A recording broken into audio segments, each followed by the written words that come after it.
Okay, good afternoon. My name is Michael Drudenick. I'm, at least up until a few days ago, I was a district chief at Department of Mental Health. Now I've got a whole new career in behavioral health, but the focus of today's short discussion is to dealing with the inpatient acute psychiatric hospitals and mental health patients, particularly those that, well, in fact, entirely, those with Medi-Cal or uninsured.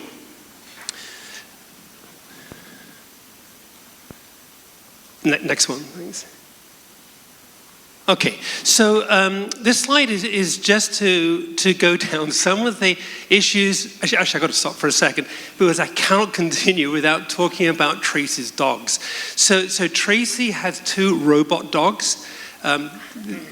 Tracy's two robot dogs who could be the resolution to all the mental health problems in LA County. There's no need for farmer's dog. There's no need for cleaning up. They're totally cute. They're absolutely therapeutic. And why we don't have more of them, I don't know. But anyway, moving on. So this is kind of a list of potential issues or problems that the hospitals have. One would be rates. The rates are never high enough for hospitals, particularly under the pressures they have right now of increased costs for labor costs, etc. Joe, I will tell you that the rates are going to go up July 1st.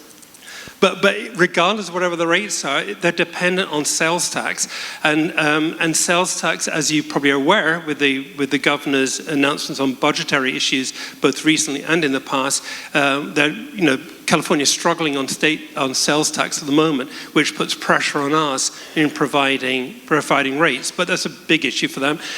Discharge planning challenges, which we can talk about later on if needed.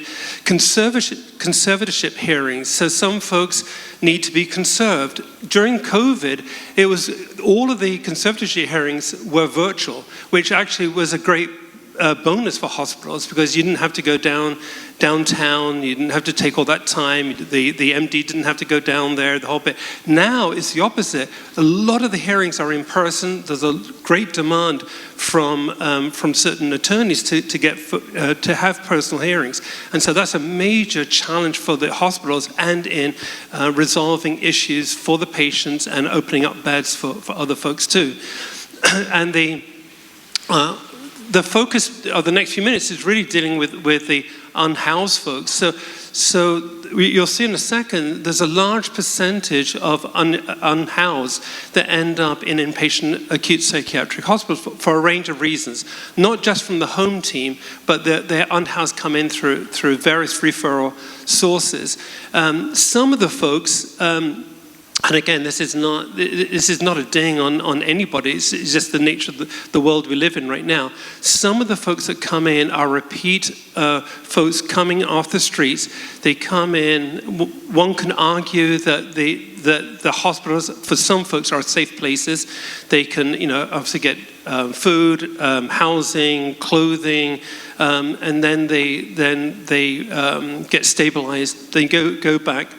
Maybe services aren't in place for them when they go out, or at least they choose not to follow up on the discharge plan. And then they're back into the hospital within 7 to 30 days. And it's a repeat. So, these folks, the hospital know them very well, they're great, but it is not necessarily to the patient's benefit, and for sure it's not beneficial to opening up beds to other folks that may need it. And we'll talk about that in a second. And just in general, high rehospitalization rates. So I've just talked about rehospitalization. So in LA County, rehospitalization rates is give or take like 25% of patients who come into a hospital are rehospitalized within 30 days. That's a very high percentage. The national percentage is about 14%. And again, it varies a bit from hospital to hospital. And again, it's not necessarily to same hospitals because in LA County, we have give or take 30 plus hospitals that have psychiatric units. And so a patient could go into one hospital one time, and 30 days later go into a different hospital. But we're tracking that, and obviously that needs to be reduced. Next slide, please. So just to give an example, we have a project, we're working with some hospitals to try to reduce rehospitalization rates. But just to give an idea of some of the challenges they face, this particular hospital has a 36% rehospitalization rate, which is higher than the LA County average, and all sorts of reasons could go into that, but regardless, it's relatively high. If you look at the folks who are rehospitalized, and we looked at the high end of folks, the folks who have been rehospitalized twice in the last month or 4 times in the past year, you'll certainly see a correlation of issues. Unhoused is, 83% of them are unhoused or are housing unstable. So that's clearly an issue. But it's not just that. If you look at, obviously, the vast majority have a psychotic disorder. Well, that wouldn't be a surprise if you're going to an inpatient acute psychiatric unit. But they also have substance abuse issues, like 85%, and comorbid medical issues too. And as was mentioned by some of the previous speakers, we live in silos. So if they come into a behavioral health unit, it is possible that their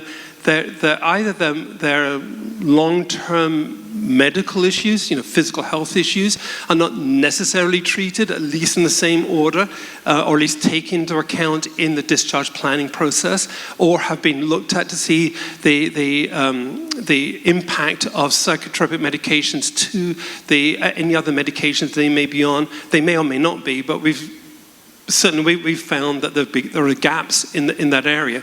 So there's a whole potential of issues that hospitals have to face. And the average length of stay in this particular hospital was only 8 days, which is actually fairly typical in LA County. It's a little bit longer in county hospitals, but in the fee-for-service hospitals, a week to 8 days is pretty much the average. So you've got a very short period of time to stabilize these individuals and then to link them to services.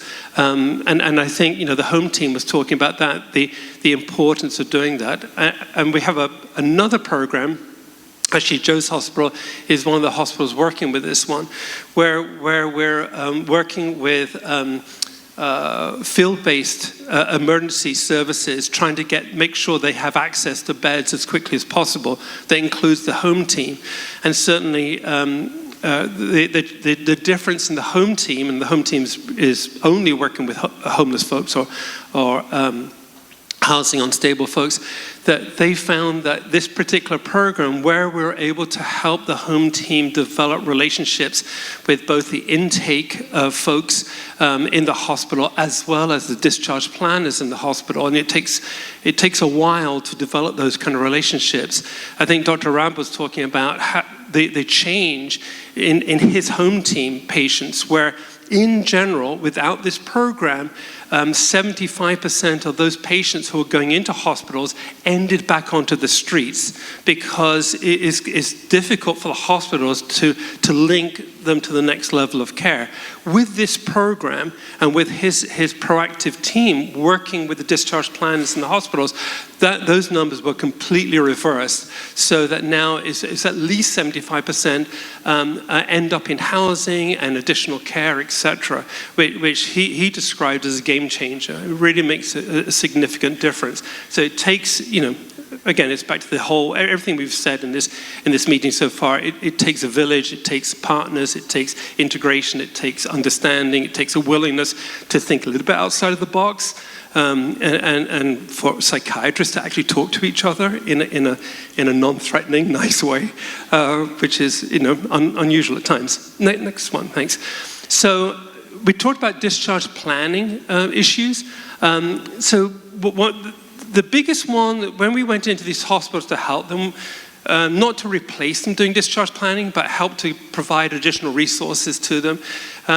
At a baseline, they all said the number one issue with discharge planning was when patients, and we're often talking about housing unstable folks, refusing to accept the discharge plan. So they're leaving against medical advice, AMA.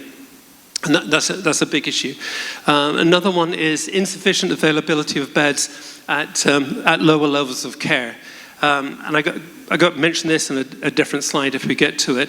That's definitely recognized by the county that we do need. Not necessarily more beds at the inpatient psychiatric acute level, although currently you would argue we definitely do need that because patients are getting stuck at that level. But you really need it at lower levels of care like crisis residential treatment programs, MHRCs, SNFs with mental health treatment programs, etc. And then, then the state hospitals, which had been released for the most difficult of the most difficult. Virtually, it's impossible to get someone into a state hospital at this stage. So those are holding up beds, particularly at the MHRCs, which are needed for a variety of reasons. And then the last one I mentioned here is regional center patients, where regional center, particularly adult patients, where it's difficult to get those regional center patients back into a housing situation. Typically, when they go into a hospital, they've bounced out of a living situation, and that living situation doesn't want them back in there again. And so I know the hospitals are working with the regional centers to find out ways that we can either get those beds funded or preferably to find alternate means that are not having to be housed at the really highest level of care that we have. Next one, please. Okay, so here are some of the current issues that are facing the health. When I say the health plans, the mental health plans, really. So funding, and we've talked about that. We've talked a little bit about the needs for beds. So a consulting report for the county back in 2019, the Mercer report, along with more recent changes. Well, one there's litigation from LA Alliance, and also the need for release from jails to certain beds, means that we're probably about 3,000 beds short in LA County. I think Mercer report said about 2,000. I think the LA Alliance say about 3,000. But we're buku beds short in LA County. And it's kind of like trying to turn around the Titanic. And we all know what happened to the Titanic. It's difficult because there's funding issues, there's trying to get people to provide those services. There's for instance, right now we have, if anyone's interested in MHRCs or SNFs or the solicitations right now, but we just need folks to step up so we can increase those beds, so we can open up beds at the highest levels of care, and so we can have a more appropriate process where folks can go from the highest level of care to the more or to lower and eventually the most appropriate levels of care. So it's quite difficult at the moment. We talked about rehospitalization rates. So Behavioral Health Services Act, this is, Latina talked about Proposition 1. So Proposition 1 is actually now either is or will be the Behavioral Health Services Act. It used to be called MHSA, which we love MHSA, but MHSA is gone. And I'll have a slide to explain at least part of the problem. I mean, it's a good thing and a bad thing. From my perspective, I'm not speaking on behalf of the county. I'm not speaking on behalf of the governor, who definitely thinks it's a good thing. And then, of course, responding to homelessness and jail diversion is as I say, it's putting a big pressure on these hospitals. And then implementing CalAIM payment reform. So CalAIM payment reform has tangentially impacted the hospitals at the moment in paying the docs, who are effectively independent contractors. But that has increased kind of their expectations and costs, which is good for them. But again, it's put pressure on the hospitals. Next one, please. Okay, so here are some of the policies that are also putting pressure on hospitals. AB 2275, which sort of changed the time, at least in LA County, where hold starts. So hold start as soon as the person is restrained. Used to be hold started once they were kind of accepted into the hospital, into the LPS designated hospital. Now it's earlier, which means that hearings come earlier, and it means that if a hospital that's non-LPS designated is trying to get a bed for somebody who's ended up in the ER for some reason, there's a greater demand and to get those folks, which is appropriate actually, to get those folks into an appropriate inpatient setting. But it's just putting demands on additional beds, which are just not there at the moment. SB 43, I'll show you in a moment a slide of what that means, but SB 43 is where the definition of grave disability has changed, and that will come into effect. Well, the governor would like it to come into effect probably yesterday, but it'll come into effect by 2026. But that's possibly going to put additional demands, at least on the behavioral. Well, it will put demands on hospital beds, possibly on behavioral health beds. We'll have to see how that plays out. We'll talk about Behavioral Health Services Act in a second, and you also heard about Care Court. Care Court can be a good thing for the hospitals in the sense of if someone is repeatedly coming to the hospital and is not following medical advice, and it's, possibly that could lead to court involvement to mandate treatment. But we'll see how that. I mean, it's started already, but we'll see the long-term impact on this. Okay, next slide. Okay, this goes back to the changes in the definition of grave disability.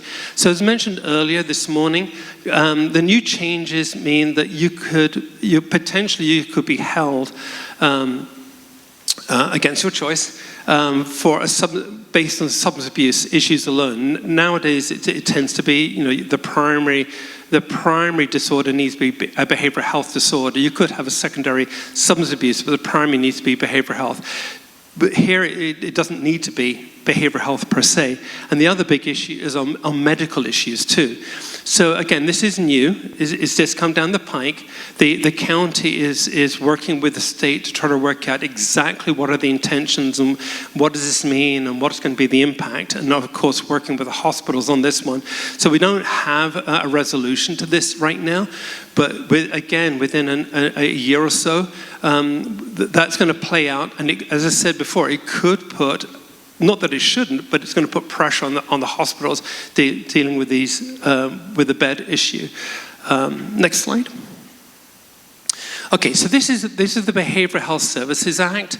So what the Behavioral Health Services Act, and again, this is my interpretation, so I'm not speaking on behalf of Department of Mental Health or anybody else for that matter. There's a reduction in the amount of money available for core services. There's an increased amount of money available in certain other areas. But in core services, it's gone, I think it's gone from like 35% to 17%, so it's about cut in half the amount of money available for outpatient, certain types of outpatient programs, urgent care centers, which honestly hospitals really depend on right now, because urgent care centers often act, if you go to an urgent care center, they can then determine whether you really need to go to inpatient acute or could go to a lower level of care, whatever. So it really helps out the ERs at the hospital center. So if there's a reduction of funding for that, how's that going to end up? PMRT, Psychiatric Mobile Response Team funding reduces. CRTPs, which are really important in LA County for a resource for going to a lower level of care. That's how we use it in LA County. That fund is going to be reduced, and outreach and engagement is going to be reduced. So in my mind, that's sad. But it's an impact. On the other hand, housing is going to increase, particularly for housing unstable folks. The only problem with the money going to housing, my understanding is, it's not linked to mental health treatment. And so if that's the case, I'm not sure. Again, time will play out to see what is going to be the impact on LA County. Next slide. Okay, this is my last slide. I think I may have like 1.5 minutes left. So there are certain things we're trying to do in the county to try to mitigate some of these problems that I've outlined.